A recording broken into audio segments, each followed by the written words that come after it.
నిజాంపేట మండల కేంద్రంలోని స్థానిక పోలీస్ స్టేషన్ ఆవరణలో బుధవారం ఎస్ఐ శ్రీనివాస్ రెడ్డి ఆధ్వర్యంలో సైబర్ నేరాలపై అవగాహన కల్పించారు. ఈ సందర్భంగా ఆయన మాట్లాడుతూ రోజురోజుకి సైబర్ నేరాలు పెరుగుతున్న నేపథ్యంలో ప్రతి ఒక్కరికి సైబర్ నేరాలపై అవగాహన కల్పించాలనే ఉద్దేశంతో రాష్ట్ర ప్రభుత్వం సైబర్ సెక్యూరిటీ బ్యూరోస్ ఏర్పాటు చేయడం జరిగిందని ప్రతి నెల మొదటి బుధవారం సైబర్ నేరాలపై అవగాహన కల్పిస్తున్నామన్నారు.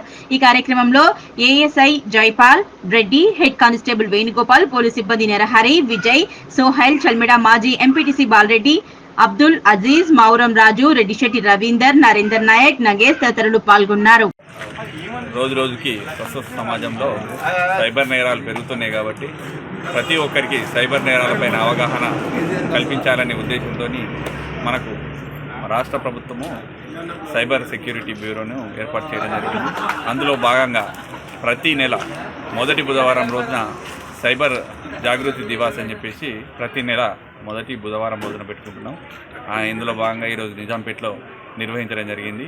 ప్రతి ఒక్కరి సైబర్ నేరాలపైన అవగాహన ఉన్నట్లయితే రేపు జరగబోయే అనర్థాలను, సైబర్ నేరాలను, అదేవిధంగా ఆర్థిక నేరాలను నిరోధించడానికి సాధ్యమవుతుంది. కాబట్టి ప్రతి ఒక్కరు ఈ సైబర్ నేరాలపైన అవగాహన పెంచుకోవాలని చెప్పేసి ఈరోజు చెప్పడం జరిగింది.